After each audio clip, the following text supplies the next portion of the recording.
পোনপ্ৰথমে মই ধন্যবাদ জনাইছোঁ আমাৰ ABCCৰ সন্মানীয় সভাপতি শ্ৰী ভূপেন কুমাৰ বৰা ডাঙৰীয়ালৈ।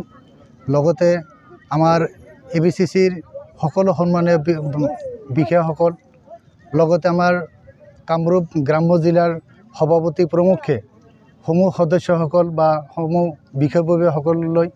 লগতে মই ধন্যবাদ দিছোঁ আমাৰ স্থানীয় বিধায়িকা শ্ৰীমতী নন্দিতা বাইদেউ ডাঙৰীয়ানী,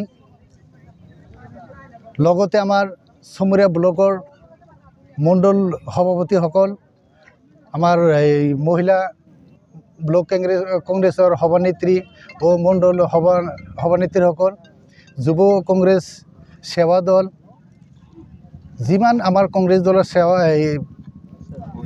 আমাৰ ভাতৃ সংগঠন যিমান আছে সকলোলৈ মোৰ অন্তৰৰ পৰা মই আন্তৰিক ধন্যবাদ জনাইছোঁ। আৰু এই যি ব্লক প্ৰেছিডেণ্ট যি গুৰু দায়িত্ব মোক অৰ্পণ কৰিছে, মোৰ ফালৰ পৰা মই 100% চেষ্টা কৰিম। লগতে আমাৰ বিশেষকৈ চমুৰীয়া ব্লকৰ যিমান সদস্য বা বিষয়ববীয়াসকল আছে সকলোৰে সম্পূৰ্ণ সহযোগিতা কামনা কৰিছোঁ। তেওঁলোকৰ যদি মোক সহায় নকৰে মই সফল হ'ব নোৱাৰিম। আৰু আজি যি ব্লক সভাপতি নিযুক্তি দিলে, এই ক্ষেত্ৰত আমাৰ বিধায়িকা বাইদেউৰ বহুত প্ৰচেষ্টা, আৰু ইয়াতে যি বিতৰ্কিত হৈছিলে এই বিতৰ্কত বাইদেউ যিটো ন্যায়ভাৱে যুঁজিছিল, সেই যুঁজত বাইদেউ সফল হৈছে। আমাৰ চুমুৰীয়া ব্লকৰ সমূহ কংগ্ৰেছ কৰ্মী, সমূহ বিষয়ববীয়াসকল সফল হৈছে। আৰু নিশ্চয় আমি সকলোৱে যাতে আগন্তুক দিনত আমি এক হৈ মিলা প্ৰীতিৰে আমি আগুৱাই যাব পাৰোঁ, তাৰে মই কামনা কৰিছোঁ। সভাপতি নিয়োগৰ ক্ষেত্ৰত নিশ্চয় অনিয়ম হৈছিল, আৰু সেই ক্ষেত্ৰত মই প্ৰতিবাদ কৰিছিলোঁ। জিলা কংগ্ৰেছৰ এজন সম্পাদক হিচাপে ব্লক কংগ্ৰেছৰ সভাপতি আগৰজনক লৈ বা গোটেইখিনি মণ্ডল ভাতৃ সংগঠনসকলে বিষয়ববীয়াসকলক লৈ প্ৰতিবাদ কৰিছিলোঁ। আৰু এটা আমাৰ প্ৰতিবাদ কৰা এটা থল আছিল।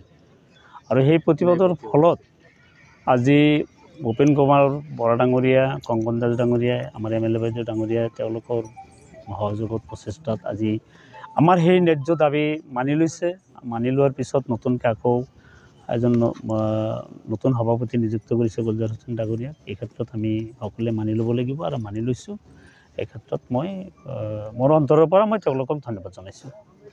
আপোনাৰ প্ৰতিবাদ যিটো আছিলে সেইটো সফল বুলি ভাবে? আমি যিখিনি প্ৰতিবাদ কৰিছিলোঁ, আমি ভাবোঁ যে আমি সফল হৈছোঁ, সম্পূৰ্ণৰূপে সফল হৈছোঁ।